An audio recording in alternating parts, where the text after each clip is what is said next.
going through the final signature processes within the Forest Service. So that is very good news, and it was signed prior to the federal government fiscal year end and in time. So the county will in fact see some revenue from these specific projects in our this county fiscal year, which is again very, very good news for us.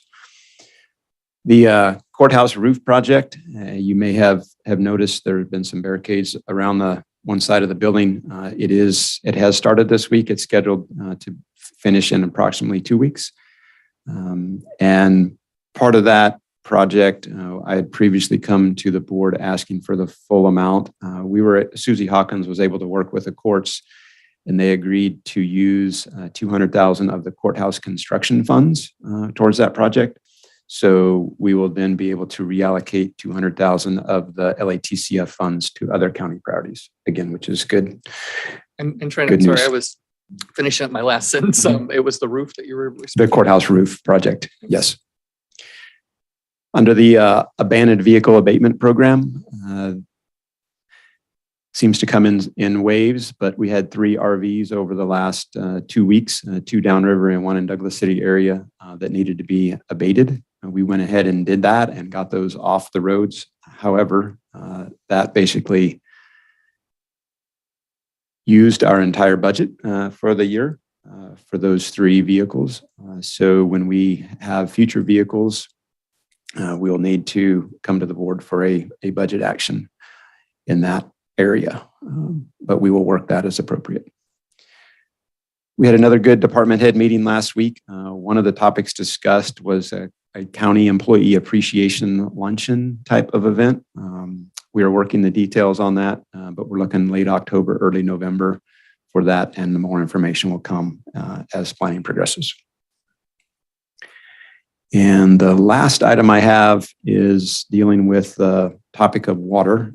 This is another good news story from my perspective. So San Joaquin County, who was gracious enough to include us in the lawsuit, Trinity County was a participant as well, but we prevailed at the 5th Appellate District Court of California against Westlands Water District. The subject matter was an anticipated contract between Westlands and the United States concerning the ongoing delivery of federal reclamation project water and repayment of certain financial obligations. The Superior Court declined to grant relief and ultimately dismissed Westlands' validation action for multiple reasons. Most pertinently, the draft was found to be materially deficient in its failure to specify Westlands' financial obligations under the anticipated contract. This is a good victory regarding the long-term water contracts and rights. However, this is far from over, and this topic will be one the county will want to stay engaged in for the foreseeable future. And that is all I have at this time. Okay, thank you. Regarding all of that whole statement on the water, would you mind forwarding those statements to each of us in an email? It was all important and difficult to capture.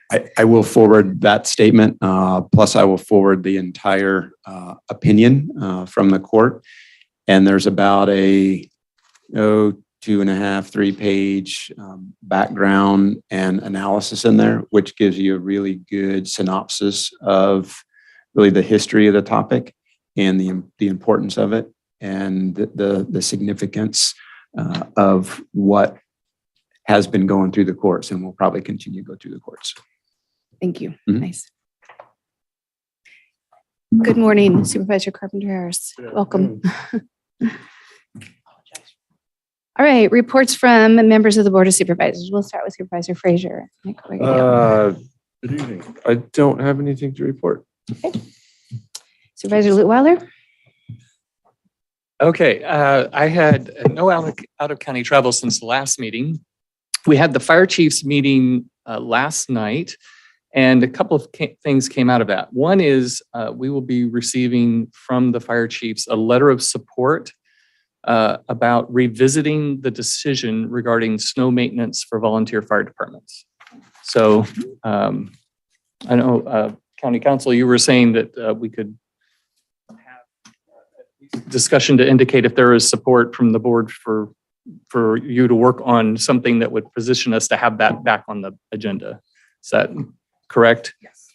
So the volunteer fire departments were disappointed when it was not approved the last time. My understanding is to put it back on the agenda, we would need to vote to approve waiving of the rules. And so that's what I was asking to be done, and what the volunteer fire chiefs are going to not only request that we revisit, hopefully approve, and then they're giving some indication about their level of support for it, as well as the limitations. At this point, only Coffee Creek is definitely asking for it, and Trinity Center said they might. The rest of them didn't have a need for it.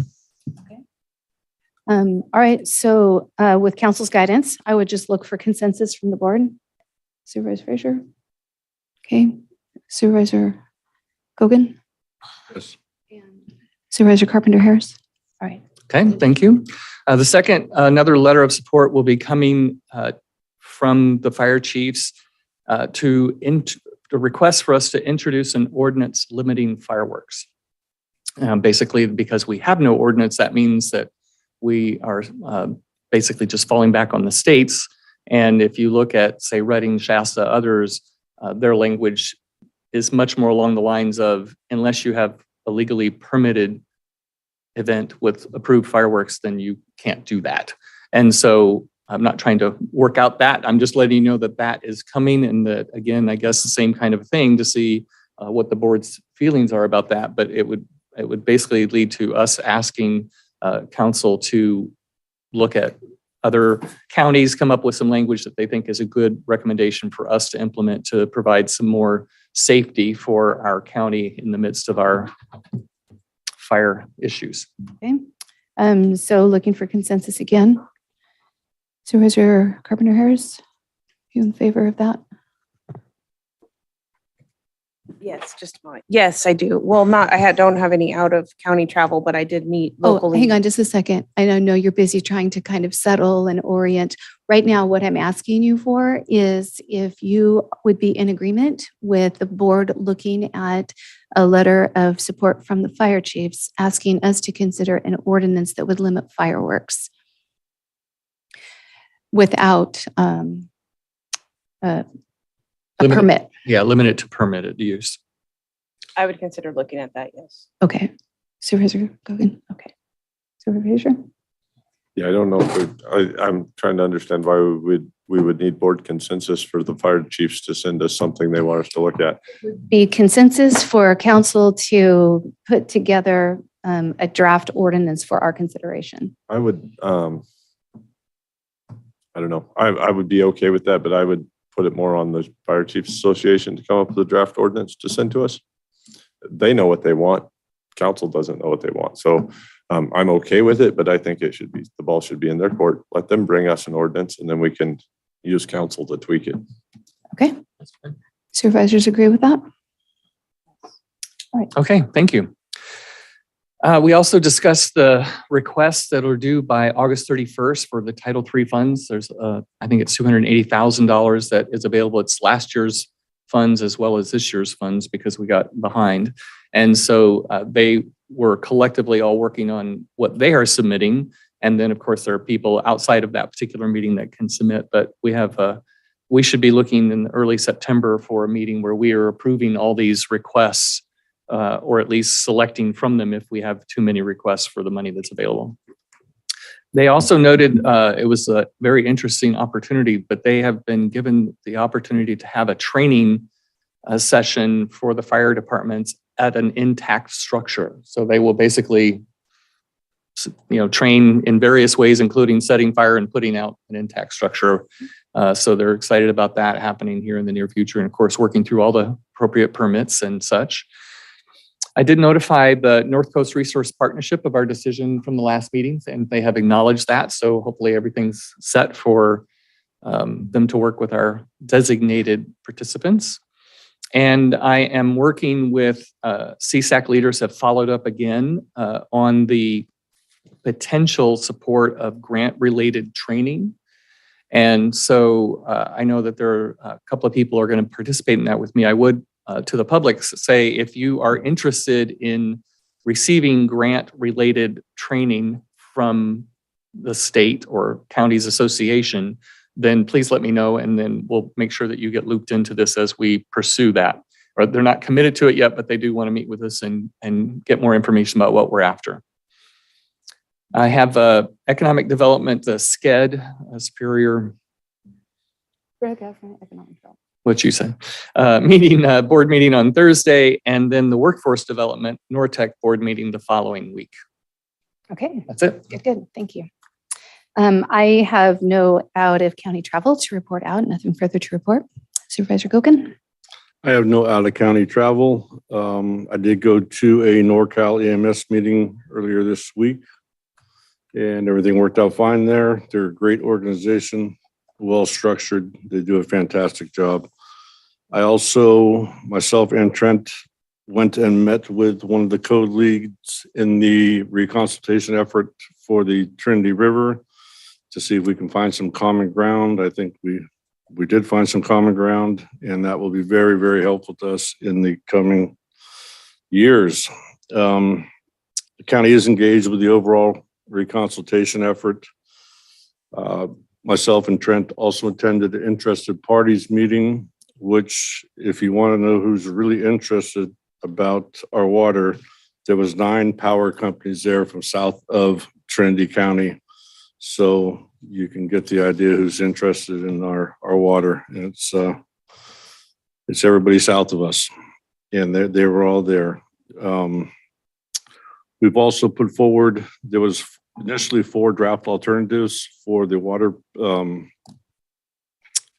interested parties for the water situation. The county put forward a separate one, which now turned into 6 draft alternatives. So we're going to have to go through the blending of these 6 into 4 to come up with 4 decent alternatives to move forward with. Also, there is a meeting coming up.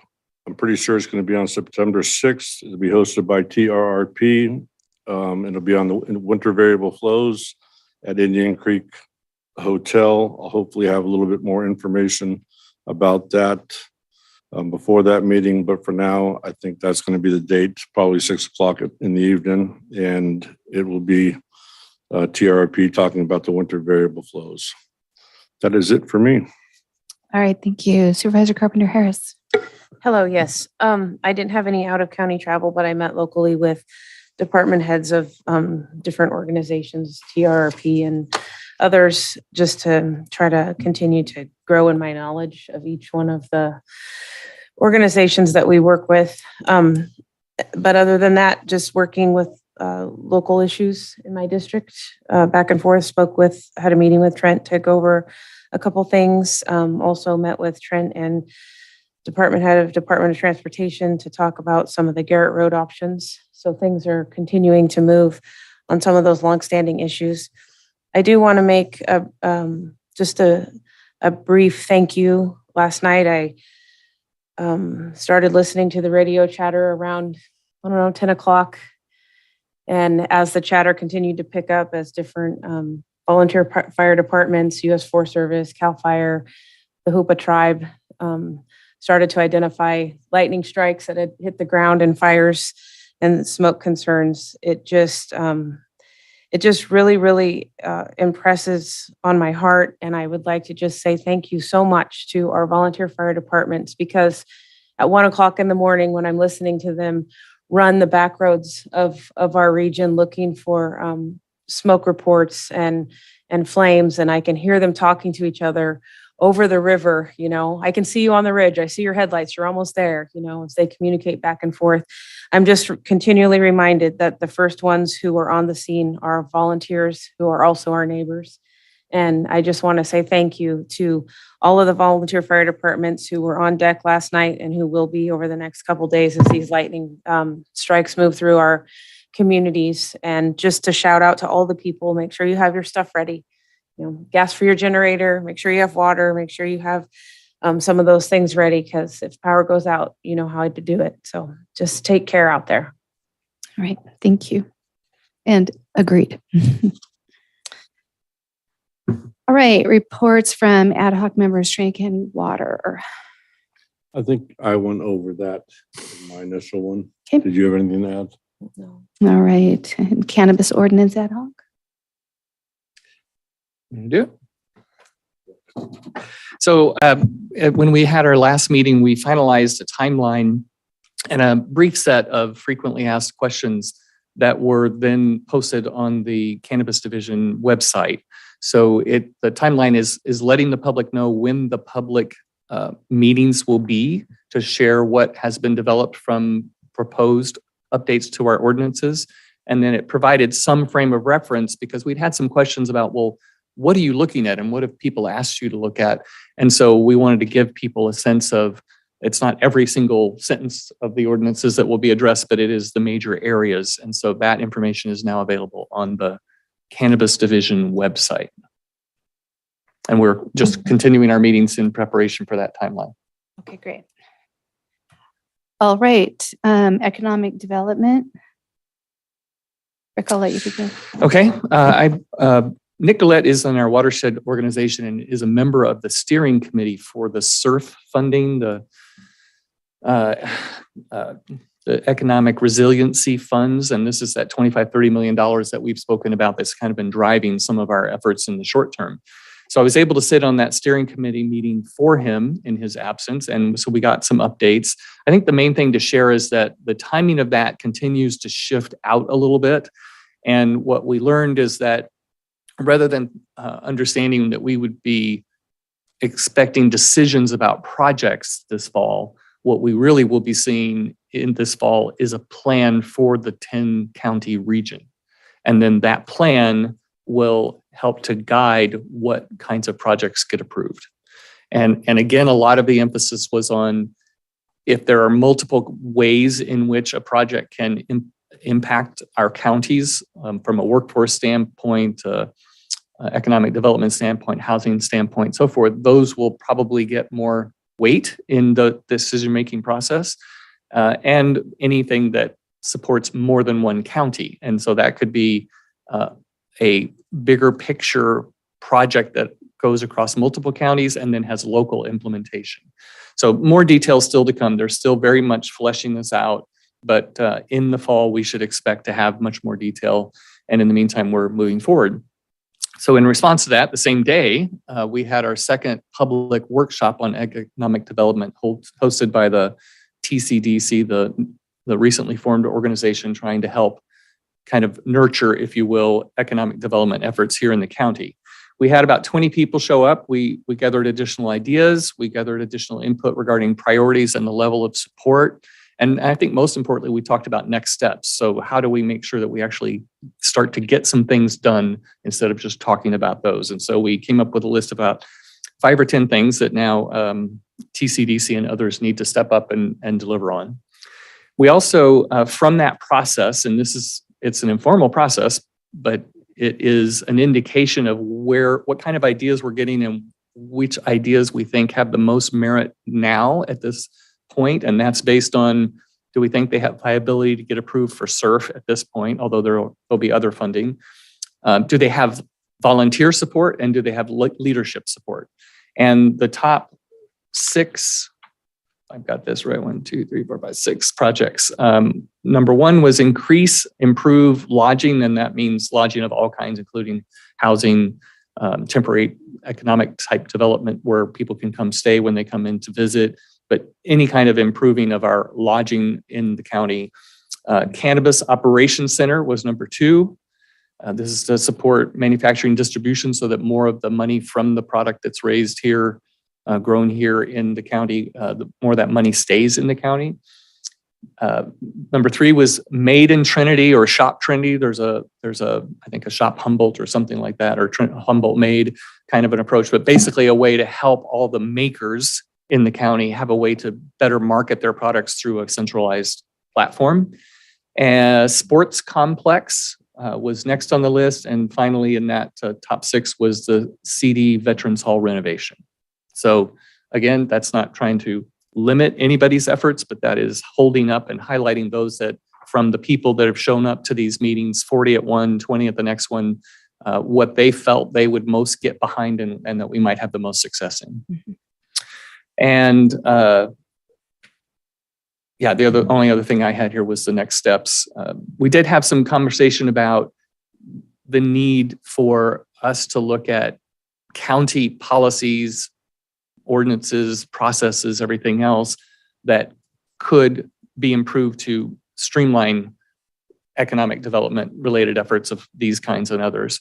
And so I think there will be some interest in that. And I know that Chair Cox had some interest in pursuing that too.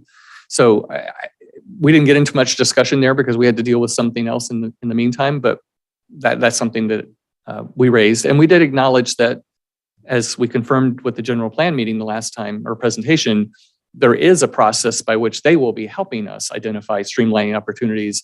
But I think there's interest in saying, well, do we have to wait 2 years? And can we do some things in the meantime? And can we make it an ongoing process where we have good feedback? So I think we're in good shape. And last night at the fire chiefs meeting, Commissioner Fall from the Planning Commission was introducing that the Planning Commission was reintroducing the subdivision review committee and needing some input from the fire chiefs on that process. So that's, I think, an example of the things that we can be doing while we work towards the final general plan proposals about recommended improvements. Perfect. So I'd like to have a little bit of conversation, and you can correct me in any place that you see fit. I would like the public to be aware that the TCDC is not a county entity. This is very much a public created public entity, and it just is convenient that a member of the Board of Supervisors is a part of that and also a member of the Economic Development Ad Hoc. And that allows for some really streamlined facilitation. And again, it's convenient that it worked out that way. But to feel as though the county is driving that forward, that would be a misnomer. And I just want people to really understand Thank you. that. The other piece is CEO Tyhill and Supervisor Lutweiler and myself as the ad hoc members are going to sit down and talk about what would it look like to kind of bifurcate our economic development efforts to start looking into ways by which ordinance revisions may help economic improvement. That was very much a desire expressed, and it does seem like that could be helpful. It also is, that's why we need to sit down and talk about it, because that's going to be a staff-driven effort, and we need to look at what is the availability and margin that staff would have to look into that. So we don't want to get a big idea and then derail what CO Tyhill has in mind for kind of their focus and their concentration. But I do want people to know that that need was very much heard. Good. All right. Thank you. Thank you. All right, with that, we'll move into the consent calendar. These items include routine, non-controversial matters and will be acted upon by the board by one roll call motion. If a member of the public has any questions or comments on an item on the consent calendar, they may provide them now. A member of the board or staff may request an item be pulled and considered separately. Is there any public comment on the consent calendar? See none in the room. I have no raised hands. All right. Do any board members have items they wish to pull? All right, hearing none, I will be pulling item 2.11. Approve an agreement. Oh, I'll talk about that in a moment. First of all, I would entertain a motion on the balance of the consent calendar, everything minus item 2.11. Move to approve all but 2.11. Oh, second. All right, we have a motion from Supervisor Lutweiler, second from Supervisor Gokin. Supervisor Gogan, Aye. Supervisor Lutweiler, Aye. Supervisor Carpenter Harris, Aye. Supervisor Frazier, Aye. Chairman Cox. Aye. All right, regarding item 2.11, approve an agreement with B Sharp Electrical Contractor to provide the purchase and installation services of a new 80-watt generator and a 400-amp automatic transfer switch. This is under Health and Human Services. No impact to the general fund. $92,793 from OES grants, including Public Safety Power Shutoff and Emergency Management Performance Grant. The reason I'm pulling this item is because within the last month, a member of my family now works for Sharp Electric. I've reached out to the FPPC to find out if there's any problem with Commissioner Sharp serving as commissioner because of this employment arrangement, and they said absolutely not. But they did say further be advised if any item were to come before the board regarding this business, it would be incumbent upon me to recuse from the item. So I will be doing that at this time, and you, Supervisor Litweiler, can handle this item. Thank you.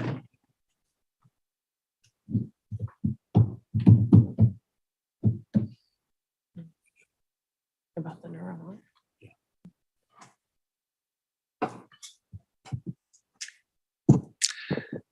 So since this has been pulled, we should check for public comment. I have no raised hands. Okay. Any motion from the board on this one item that was pulled for consideration? I'll move to approve. I will second. Any discussion? Supervisor Gogan, Aye. Supervisor Frazier, Aye. Supervisor Carpenter Harris, Aye. Vice Chair Lutweiler. Aye.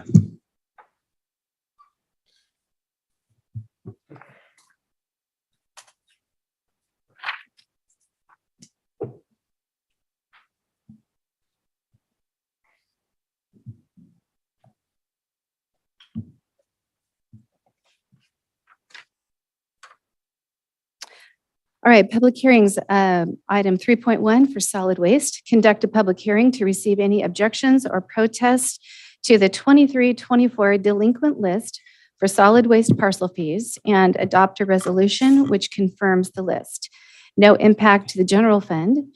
Any changes made to the report will impact the solid waste enterprise fund. We have our Deputy Director of Solid Waste, Diane Rader. Good morning. Good morning. This is the final part of our parcel fee billing for the year. And it is running about the same as it has in past years. And I've submitted one list that was everything that was outstanding when the item was due to be submitted. And I have just handed out a supplemental list, which are payments that we've received before, after the fact there, that we'd like to go ahead and recognize and reduce them off of the delinquent list before it rolls. I think that's enough of a summary. I've been through this a couple of times this year so far, so any questions on it? This is a public hearing to see if there are any comments and questions. Okay, questions from board members? No. All right, seeing none, we will open the public hearing. Good morning. Good morning. My question is, we have 7 parcels that are not parcels. So I was curious in who they are. The first 7? The first 7 are unsecured. And I didn't bring my list with names. Yeah. They are generally schools and government agencies that have a different payment period that we see the payments afterwards. Oh, okay. They don't roll anywhere and we just keep on Right. getting them collected. Okay. I was just curious because they're not parcels. So, yeah. Mhm. All right. Thanks. Thank you. Okay, I see no more comment in the room. Any on Zoom? All right, then we will close the public hearing and bring it back to the board. What percentage of this 3,800 is our total amount that we collect? We're running at about 18% uncollected, 19%, I think it was.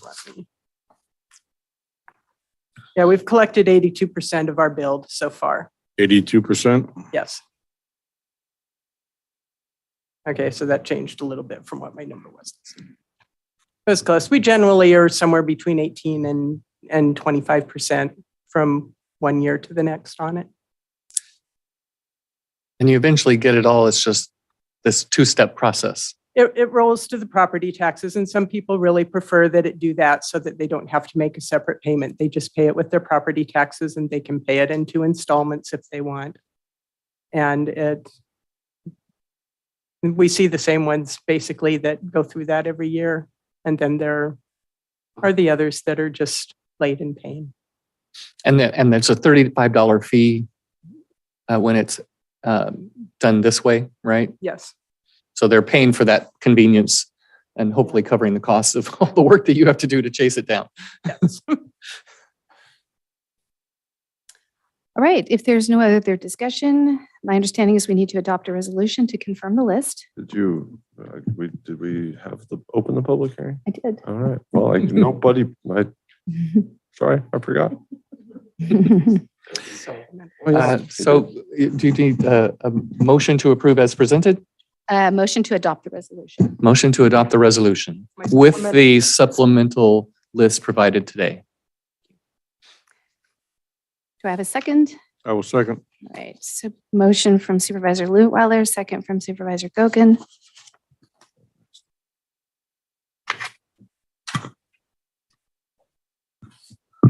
Supervisor Gogan, Aye. Supervisor Lutwiler, Aye. Supervisor Carpenter Harris, Aye. Supervisor Frazier, Aye. Chairman Cox. Aye.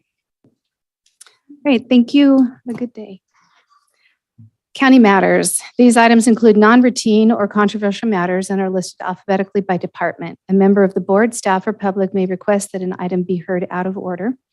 Building and Development Services, item 4.1, introduce and waive the reading of an ordinance amending Trinity County Code, section 15.26.40D, pertaining to electric vehicle charging station permit streamlining, no impact to the general fund. All right, thank you. Building and Development Director Presley.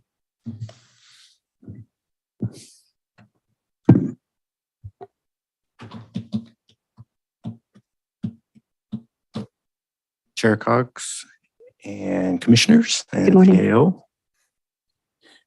So I just want to start off by reading some code excerpts. AB 1236 codified in Government Code Section 65850.7 requires all California cities and counties to develop expedited streamlined permitting process for electric vehicle charging stations. The law was developed to further the availability of charging infrastructure to help drive the deployment of zero emissions vehicles. The faster charging stations are deployed, the sooner California's air quality improves, greenhouse gas emissions are reduced, and local economic benefits are captured. Jurisdictions are required by AB 1236 to limit EVCS project review to health and safety requirements. AB 970 adds specific binding timelines to the review period based on the size of the project and clarifies parking requirements. So this has been before the board a couple times. It's been before the Planning Commission, and the Planning Commission advised that the board find all zoning districts to be eligible for EVCS and to consider ways to encourage EVCS, such as not increasing taxes on parcels for EVCS improvements, and to adopt the current checklist and ordinance as is. The current checklist and ordinance was adopted, except the ordinance was not adopted as is. There were changes that were made in which there were restrictions put on the EVCS, basically the charging stations, electrical vehicle charging stations. So with that kind of overview, Trinity County Code Section 15.26 is out of compliance with Government Code and AB 1236 and should be amended to meet the state intent. So that's what I wanted to talk to everyone about this morning. I know it can seem kind of redundant to bring the same thing back, but when I was reviewing everything and the outcome of the last board meeting vote on the item, we're still out of compliance. And so I had to make one, at least once come before the board myself and basically make a plea for us to get into compliance. I do understand the arguments that were made at the last board meeting when this was basically not voted for. But I just think it's one of those things where we're such a small county, we need to capture any kind of grant funding that we can get from the state that might come available. And this would be one of those things that maybe would not allow us to get grant funding, and not currently, but maybe in the potential future, not render us eligible for some kind of grant funding. We need all we can get. All right, thank you. Anybody have questions? I do. My question is, who made the determination that we're out of compliance? We received an email from the state that told us that we were out of compliance, and there's a website that actually lists all the counties and jurisdictions in the state of California. And so when we were asked that was one of the decision-making points where I said, okay, we need to actually bring this back one more time, because we actually received the email stating we were out of compliance. And memory is not serving me well of who else was on the call, but we did get on the phone with representatives that probably are the ones that then told us we were out of compliance. And they were trying to explain why and why they wanted it done the way they wanted it done and everything else. And I think more than anything, they were emphasizing that our ability to address concerns through the health and safety aspect would cover everything that they were hearing from us were concerns. They said, we think that you're too narrowly viewing what you can control with health and safety. County Council, is that what you're kind of nodding your head? That was your takeaway as well? And so that was my understanding, was we would remain out of compliance unless or until we did make this change. And if we did make this change, that we could likely take care of any things that we had concerns about with the health and safety issues that you would have the authority to implement on our behalf. Correct. Right. Correct. I was on that call with you. Okay, I couldn't remember. And that was during the time that interim CAO Garza was working with us. And my takeaway from that meeting was, I didn't understand what GoBiz was. My apologies. When I set up that meeting, had I done so several months earlier, realized how beneficial that could be. And it was obviously we needed county council on there with us to represent our intentions and desires. We could have, I think, probably avoided all of the many times we've sat and discussed this, because we didn't understand, as you've said, what the health and safety code would do for us, and that it would be that catch for those considerations that were really concerning to you. I still struggle with it because it's the state overreach. They don't have that authority. And I would like somebody to explain why they think they can take land use authority from the county. But the other thing to me is, if we make a determination that it's a threat to public health and safety to put these in zoning districts that they don't belong in, which is what we did with that one little sentence, how we can make a determination that that is a threat to health and safety. So I mean, to me, it's the state just putting their thumb on us, like, you will do what we say. We can get the same results by telling Ed, don't allow it. It's a threat to health and safety. And it's just, I struggle with it because I don't like being told what to do by the state. They don't have any business telling us what to do with our land use and zoning. So that's where I stand. Need to go to a motion for more discussion. Yeah, we probably should have. Yeah, we probably should do that. Okay. I move to approve as presented. I will second. Okay, thank you. So Supervisor Frazier, I want to understand from your perspective, are you just frustrated for reasons that we all would agree with? Because it isn't great to be told, like, from the standpoint that land use is really what a board of supervisors governs in a county. That's about Now that's the being only taken. thing we have, and the state's taking that from us. They might as well just dictate what happens in our county. Understood. So the other side of that equation would, from my perspective, would be to ask ourselves, is this one of those situations that's worth that fight based on what we may potentially suffer if somebody wants to put something in a place that we're clearly not in compliance with the state law?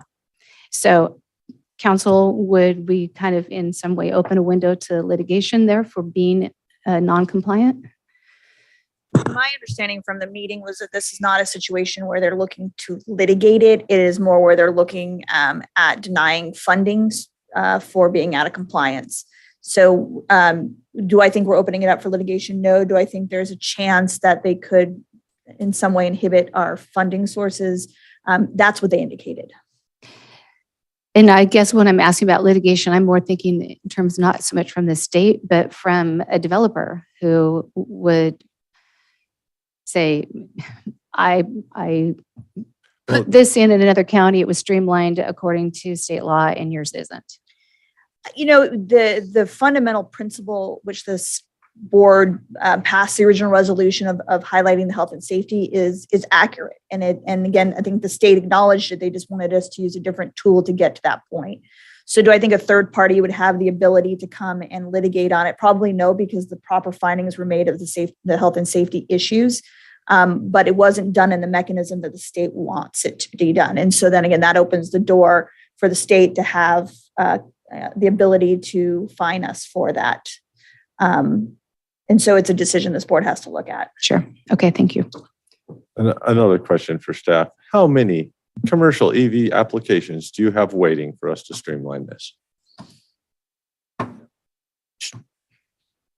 None, but you know, at the same time, we need to look at, or at least please consider the levels. So the first level would be the building official making out of substantial evidence, health and safety. He could mandate that it go to the planning commission. The planning commission could make a finding. It could be appealed, or it could be, upheld, or it could just go to the board as well. So there's two lower levels. And, being prior military, we always try to handle things at the lowest level. So if it can be handled by a certified building official and he can make that call, then it would just make it not something the board would have to necessarily worry about. So to me, it just frees up the board's time to take on bigger matters. So, and I think that's really the gist of it, is allowing the building official to make that call first, then planning commission, and then the board, not just have the ordinance be set up to where the board makes that decision. The real impact is if we can trust the building official, who we should, to make that decision, then we do that. Well, I think we might have jumped the gun out a little bit here. We started out with questions, then had a motion, and I don't believe we've ever had public comment. I just seen a hand raised on Zoom, so. I did not. Thank you. My bad. I seen a Thank hand you. come up. All right. Yes, we'll open public comment. Any in the room? Seeing none on Zoom. Veronica Kelly Abbeys. Thank you. Good morning, Veronica Kelly Albies, Douglas City. This has been a particularly tricky subject, and I side with Dan on this, on the state taking away the ability for our county to determine land use. And I'm even a little more concerned now that I've heard some discussion regarding putting it in the hands of, well, we absolutely trust our employees and they work hard. Most recently, I've watched a county meeting where a county employee, a board or commission asked him, why are we here if we can't have anything to say on this? And the answer was for political appeasement. So it really did seem to take some of those decisions out of the hands of the general public and commissions that are in place or boards that are in place. So I do caution on that as well. I think we all know that there are some places that are completely inappropriate for an ECV to be placed, but we do want to see that kind of growth within our county. And it is unfortunate the state is trying to force us to live like they do in the city, and they don't have the same terrain, they don't have the same fire issues, they don't have the same community issues.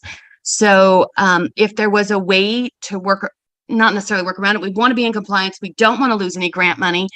However, I just caution you to be careful about leaving it in one or two people's hands on something this serious for the county. And I think the employees bring in great information, great research, great experience to it, but sometimes it's a bigger picture for everybody. My understanding is once it goes into a more one person or two person decision. It's ministerial, and that takes some of those decisions out of your hands, let alone the general community's hands. So that's all I wanted to say. Thank you. Okay, thank you.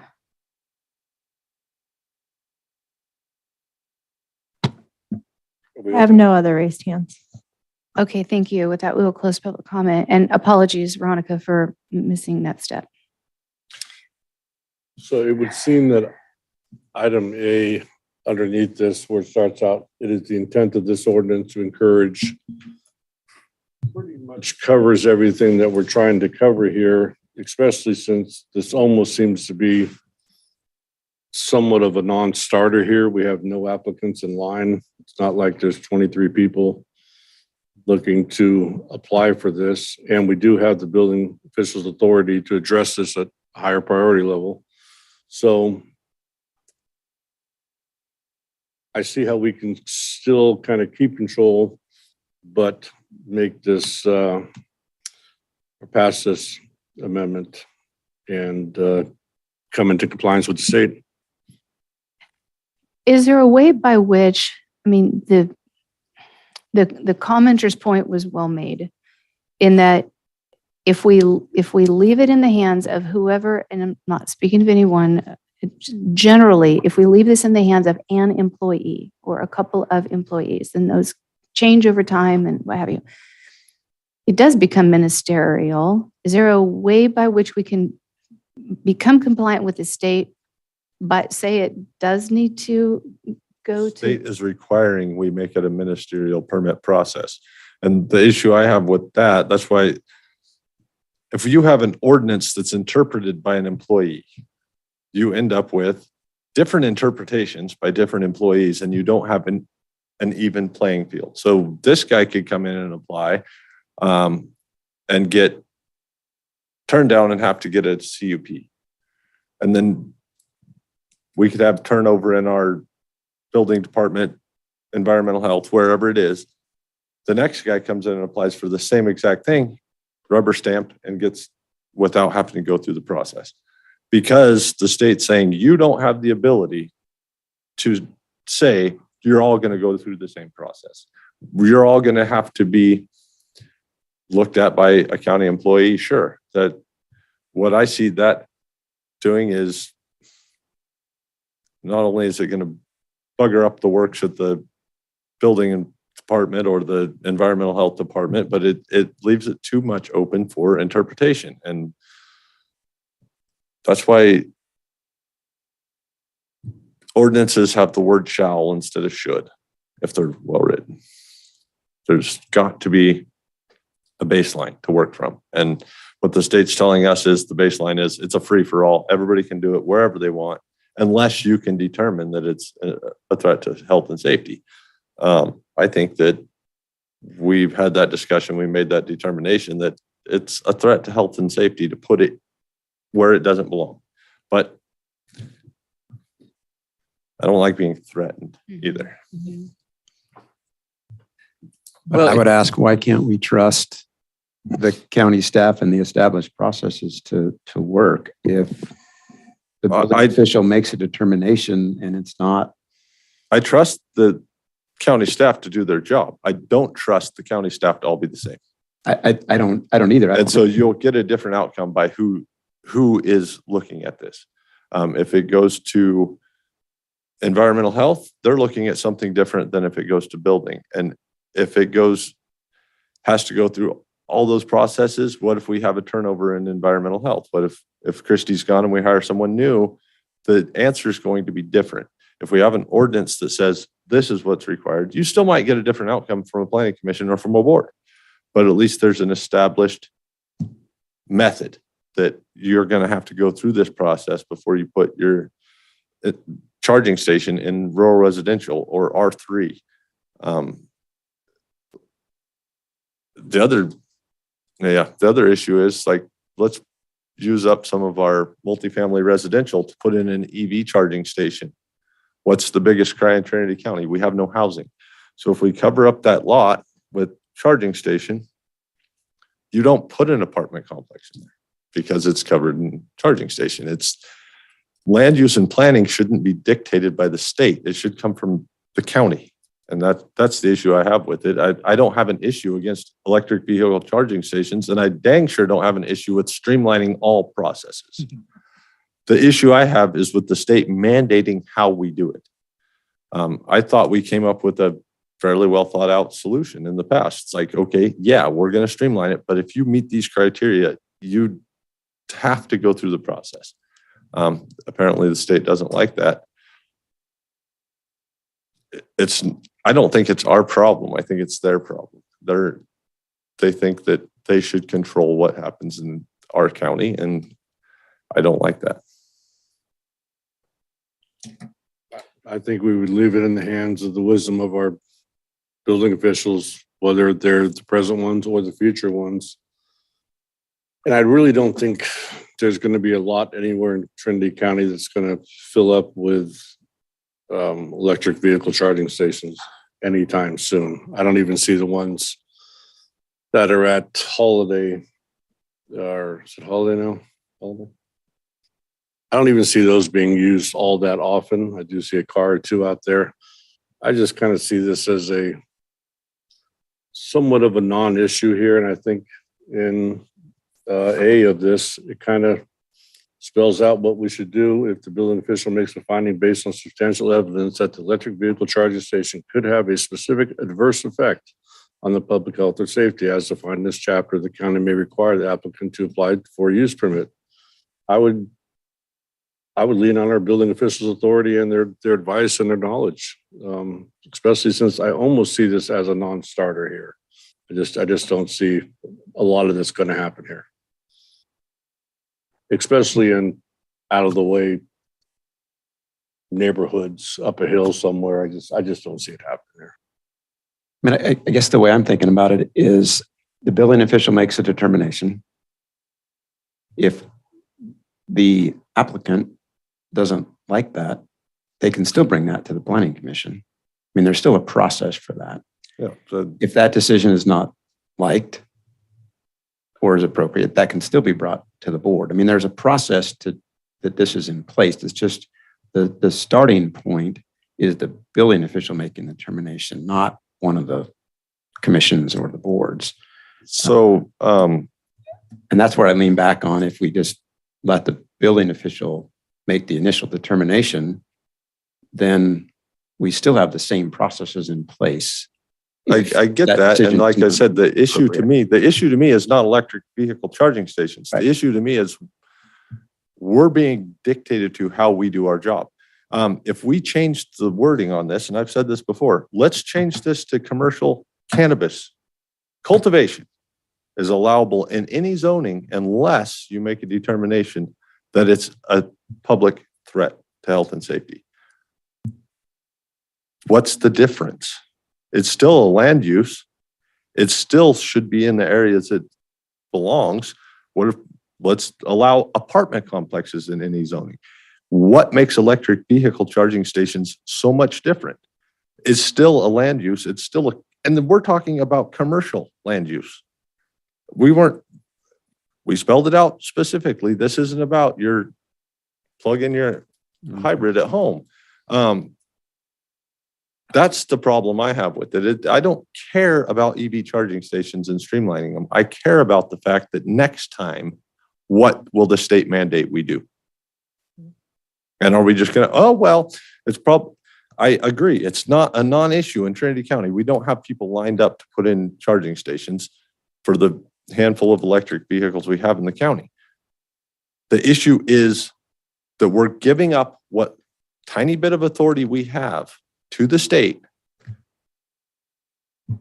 That's the issue I have. May I speak? I agree with Dan. I also take issue with the dictatorship of if you don't do what we say, we're going to exclude you from opportunities. In a state and a country where we're constantly speaking of equity and inclusion, I find it interesting that the very state that leads with that on a continual basis says to us, if you don't do as we say, then you will not be included and we will not see you equal as other counties that do what we say. Dan's correct. I believe if you put in any other word in front of this, I think everyone would be very, very upset about that. And so what's next? Next, they're going to say, do this, or we won't give you money for that. And then it'll just, I mean, I don't want to be a conspiracy theorist or anything, but I do think that it's important for us to maintain the authority that we have been given. And as I don't have an issue with EVCSs at all. It's just the issue of the state strong arming us and then trying to tell us that it's in our best interest. And is it fair to interpret from both of what you're saying that you would rather stick with what we have and risk whatever potential lack of funding might come down the pike, but risk that based on wanting to stand ground to say you can't take this authority away from us? I'm just trying to make sure I'm clear, because that's what it sounds like we're being given the decision on. We can make the changes that the state wants, and then the black mark is off, or we can stand our ground, the black mark stays on, and potentially there is funding down the road of whatever kind that they might withhold and point to this. So I'm just trying to make sure that I hear completely what you're saying, and I agree completely with what you're saying. And I love especially the way that you phrased it and made it clear as to why it's such an important thing versus we just don't like this kind of a thing. But I just want to understand your perspective on what I see as the decision we're making. I think you captured my sentiment fairly well. Okay. Same? I think it'll show in the vote. Oh, okay. Well, would somebody like to make a competing motion? Motion on the table is approved now. It is. For a second. It is. That was, Are we still in the discussion? motion was made by Supervisor Lutweiler, seconded by yourself. So your options right now is if you have further discussion regarding this motion, you're free. If you would like to make subsequent motion, you could. If neither of those things happen, I'll call for the vote. And just to be clear, if we vote and this doesn't pass, then we don't need something that says we're not going to pass it. It just fails because it didn't have a motion to approve it. Correct. Okay. We stay with the existing. Right. So we have. Right. Okay. So it almost sounds like if we do this, we're going to cave on every other thing that comes down the tube from the state, and follow suit with what they would like us to do or what they would want to make us do. I would kind of think that we would take these things as a one-on-one. Some of the things that may be coming down the pipe for us, whichever they may be a lot more substantial than this one. I certainly understand what Dan's saying. I get everybody's argument or their reasoning on this. I just don't know if this is the sword we want to fall on, right now, when we could fight the next one as hard as we like. This doesn't mean that everything that comes down the pipe, we're going to go, sure, you told us to, we're going to do it. We take these things one by one, and we fight them, in that way. I think I'm looking at it from the standpoint, a couple of things. The first one is there are a whole lot of things that make me angry when I fly. But standing in line at the TSA check-in is not the time or the place to voice my grievances on how government runs that particular process. So I go along to get along at that time, and I fight my own little battle my own way, getting the items that I need where I need them to go, and appreciate the fact that I can fly to get there. Or if I don't want to, then I choose to do it differently. In this situation, I feel I hear what Supervisor Frazier is saying loud and clear, and 100% agree with the sentiment behind that.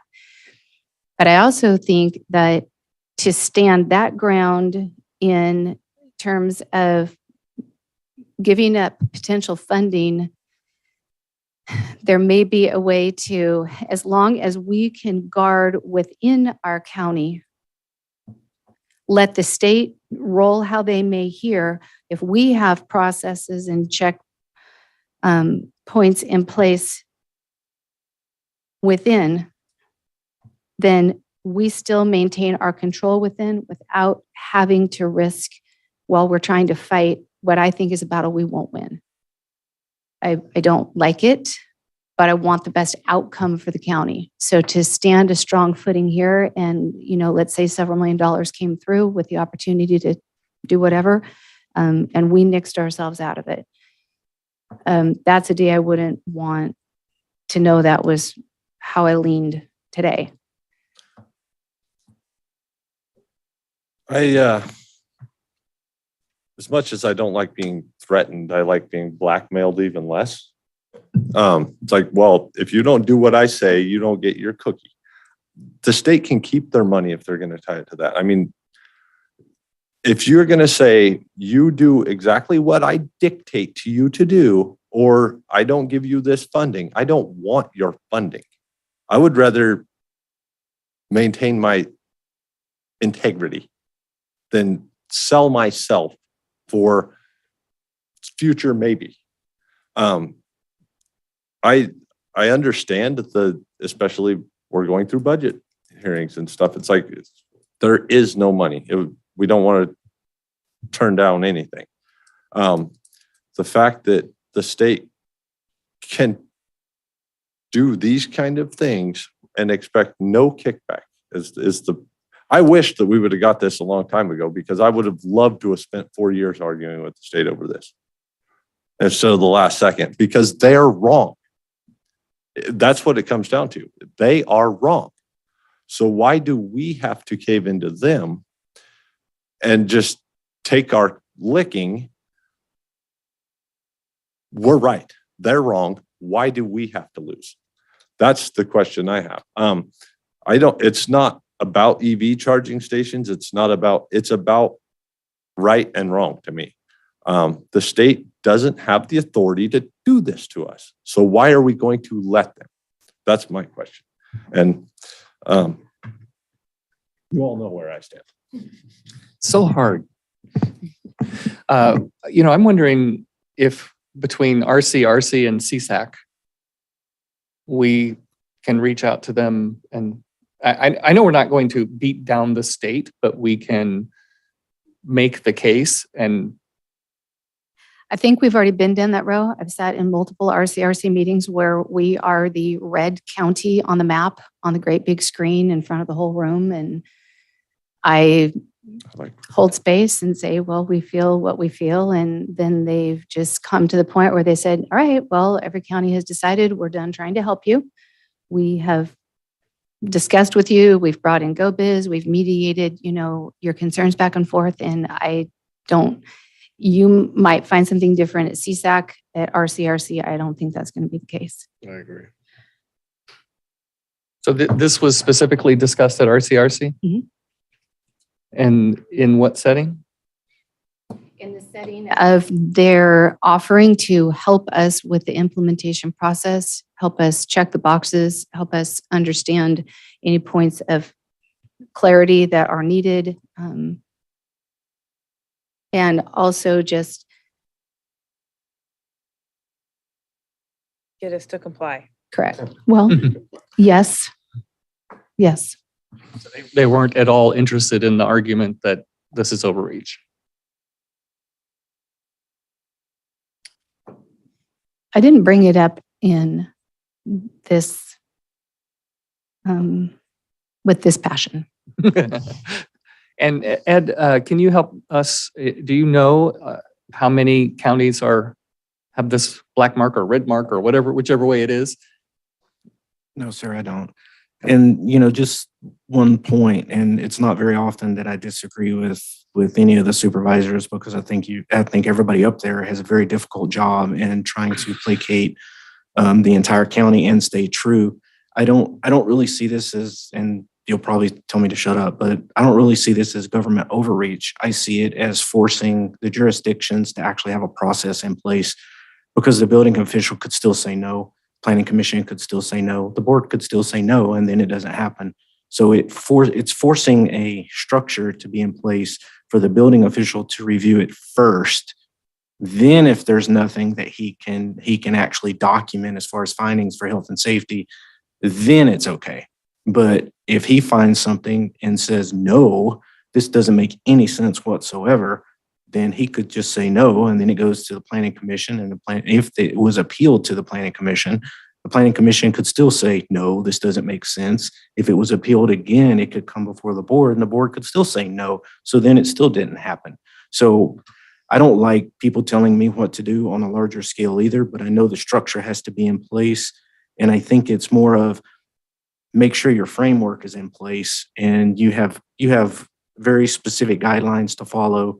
And it's not to put everything on the board, it's to put it at the lower level. And the building official, I'm saying lower level, but that's actually a level of attainment in any career to become that building official. So I don't take that position lightly to make those decisions either. But Yeah, and I just want to say, because of what you said and also what Trent shared, I don't sense from anyone up here that there is a concern about the professional approach, the consistency of how individuals assigned with those responsibilities will carry them out, nor that we will have necessarily a bad outcome from this particular process. What I'm hearing from two of the supervisors very adamantly is taking away the authority of the county to manage land use as a county versus telling us, in this instance, you will approve everything we put in front of you unless you can meet these specific things. That's what it's not about whether you as staff can protect the county from this particular instance. It's more about how does the county feel about allowing the state to dictate something that at least some supervisors feel they should not be able to dictate. So that two completely different things. And I just want to say, I don't sense that there is a distrust or a lack of confidence in the ability of staff to carry this out if that's where we land.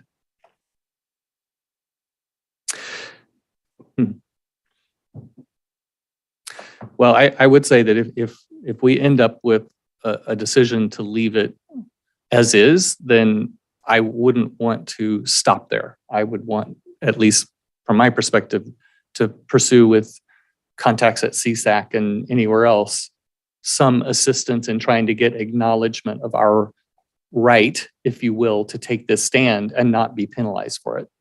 And that might be spitting in the wind, but I wouldn't stop.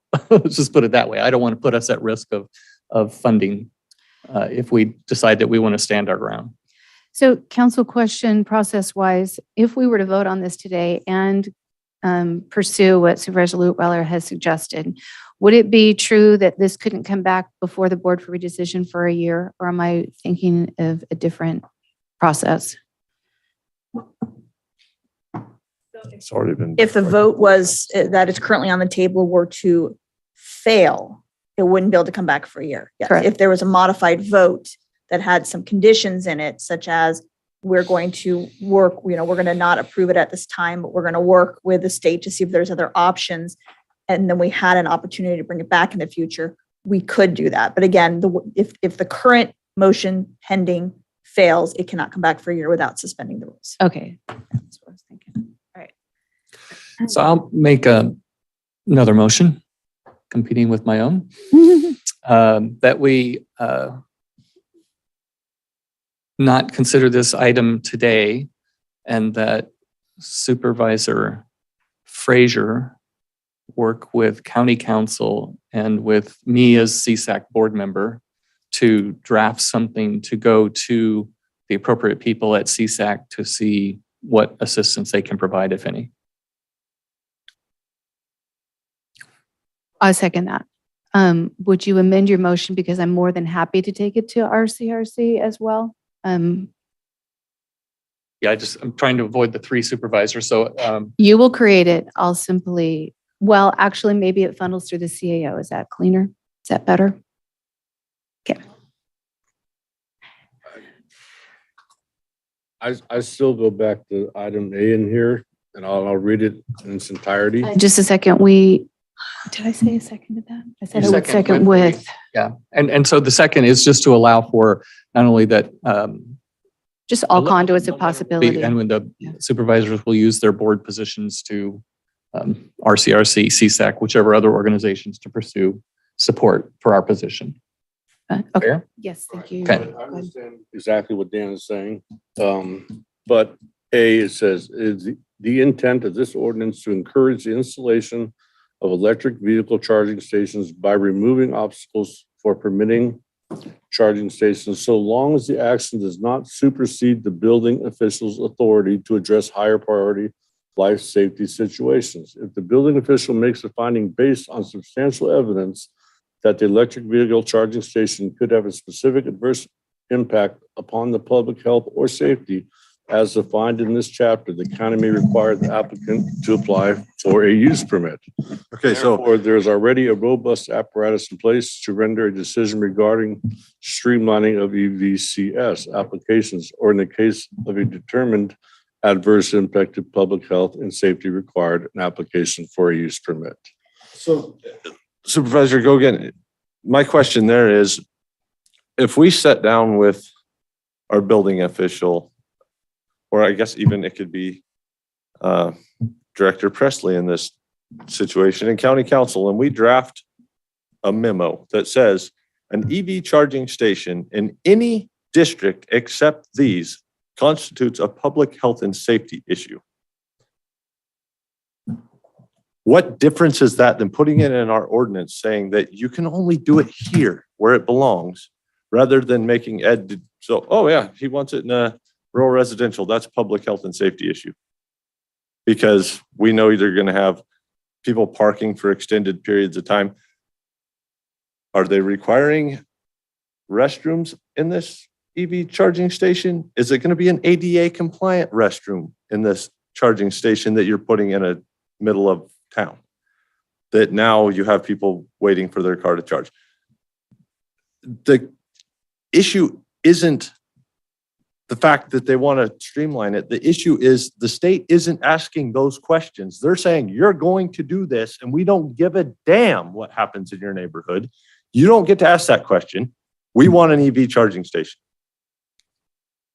We should have the ability to ask those questions. What is actually going to happen here? Until the state mandates that we do away with CEQA on everything, then they don't get to pick and choose. Agreed.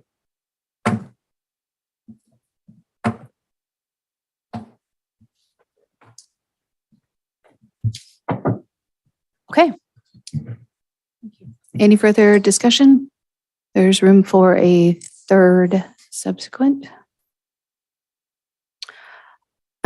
All right, then Ashley, we'll call for the vote. So we will be voting on the subsequent motion of Supervisor Lutweiler's that we leave this alone for today and pursue avenues of conversation to, in a sense, essentially fight the state on this before we move forward. No. Supervisor Lutweiler, Aye. Supervisor Gogan, Could you repeat that? The motion? Couldn't. We would leave this alone for today and ask Supervisor Frazier and CAO Tuthill to pursue avenues of cooperation with CSAC to essentially try to fight the state on this before we discuss it further. And your vote was no? Correct. Supervisor Lutweiler voted aye. Aye. My vote? Yes. No. Supervisor Carpenter Harris, Aye. Do you understand what you're voting on? You are, I'm voting that we are holding this, we're pausing this movement mhm, so that Supervisor Frazier and Supervisor Lutweiler can go seek opportunities to have further discussion. correct. Okay, I just wanted to make sure. Did not say Supervisor Lutweiler and CAO Tuthill? And CAO Treadhill, The three, yes. the three of them, can further look into the possibilities of how we can maintain our sovereignty over the decisions of land use in this county, rather than surrendering them to the state on this issue. Correct. Okay, I just wanted to make sure you were clear. All right, great. Supervisor Frazier,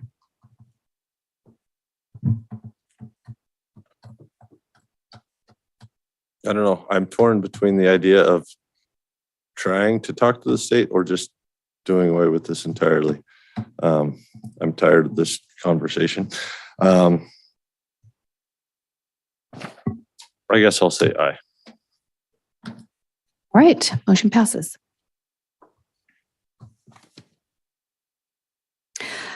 Human Resources, item 4.2, pursuant to Trinity County Code Section 2.60.410A, authorize hiring candidate number 54201612 as Mechanic 1 at range T189, Step E in the Department of Transportation.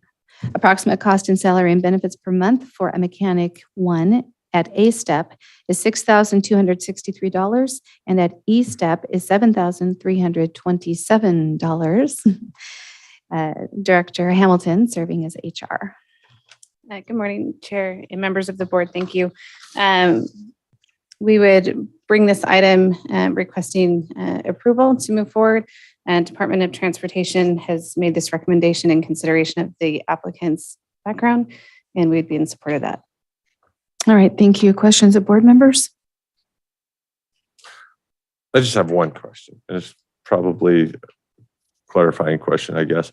We had one of these that was almost exactly the same in consent. So what's the difference between this one, the next one, and the one that we're in consent? Yeah, thank you. I've been asked that question this morning, so I'm happy to bring that publicly. So it has to do with threshold. And so on consent, we would only bring a request for a B or C step. Anything above the C step threshold, we would bring on county matters for discussion. Okay, thank you. All right, hearing no other questions, we would open this for public comment. Anybody in the room? And any on Zoom? I have no raised hands. All right, closing public comment, bring it back to the board. Move to approve as presented. I will second. Motion by Supervisor Lutweiler, second by Supervisor Gogan. Supervisor Gogan, Aye. Supervisor Lutweiler, Aye. Supervisor Carpenter Harris, Aye. Supervisor Frazier, Aye. Chairman Cox. Aye. Item 4.3, pursuant to Trinity County Code Section 2.60.410A, authorize hiring candidate number 52026-371 as a road maintenance worker 2 at range T191, Step D in the Department of Transportation. Approximate cost and salary and benefits per month for road maintenance worker 2 at A step is $6,366, and at D step is $7,194. Yes, thank you. Same comments apply. All right, thank you. Questions of board members? All right, hearing none, we'll open it for public comment. Any in the room? And any on Zoom? I have no raised hands. All right, we'll close public comment, bring it back to the board, entertain a motion. Move to approve as presented. I will second. Motion by Supervisor Lutweiler, second by Supervisor Gogan. Supervisor Gogan, Aye. Supervisor Lutweiler, Aye. Supervisor Carpenter Harris, Aye. Supervisor Frazier, Aye. Chairman Cox. Aye. Item 4.4, take the following actions retroactively effective July 1, 2023. Number 1, approve the amended job description for senior financial analyst at range M244. And number 2, update the title of the classification listed on the salary schedule and alphabetical listing of classifications from senior fiscal analyst to read senior financial analyst, no fiscal impact. Director Hamilton. Thank you. This is a more of a housekeeping matter in that this job description is available to multiple departments. However, it has been primarily in the admin department. And so what this is doing is cleaning up the language within the job description about who this position can report to and who they may supervise. So in this cleanup, it makes it available as stated to other county departments with department head, of course, discretion in how they want to budget and make that available. Okay, thank you. Questions? All right. Hearing none, we'll open the public comment. Any in the room? Seeing none, any on Zoom? I have no raised hands. All right, thank you. With that, we'll close public comment, bring it back to the board. Anyone care to make a motion? 4.4 as stated. All right. Second. Motion by Supervisor Gogan, second by Supervisor Lutweiler. Supervisor Gogan, Aye. Supervisor Lutweiler, Aye. Supervisor Carpenter Harris, Aye. Supervisor Frazier, Aye. Chairman Cox. Aye. Thank you. All right, item 4.5. Authorize step increases for permanent part-time employees, ID number 03109, from G142A to G142C, ID number 02134, from G142B to G142E, ID number 02182, from G142B to G142E, effective July 1, 2023. Approximate cost and salary and benefits per year for each is as follows. ID number 03109, $1,870. ID number 02134, $4,226. ID number 02182, $3,019, for a total of $9,115 for fiscal year 23-24. Director Hamilton. Thank you. Within county code, permanent part-time employees are not on a rotation for step increases as in traditional full-time permanent employees. And so this is a special request for consideration so that department head can evaluate and receive board's permission to essentially take their hours of service and calculate that into what otherwise would have been on a schedule for increases. And with that, we ask for permission to move forward. All right, thank you. Questions? I just have a question. Sometimes we see in the comments that the collective bargaining units have weighed in and in support or whatever, and not. I didn't see that here. Do you know, was this brought to them? Is there an opinion that's been shared from them, or does it not matter because they're not covered because they're part-time, or what? Correct. They're not in Okay. the bargaining unit. Gotcha. Okay, thank you. And basically we don't have a formal process by which people can earn these step increases when they're part-time versus full-time? That's correct. This would be the process, bringing it to the board. But further, it would be under the discretion of the department head's evaluation outcome. Correct. And available budget. Okay. Okay, other questions? All right, with that, we will open public comment. Any in the room? Seeing none, is there any on Zoom? I have no raised hands.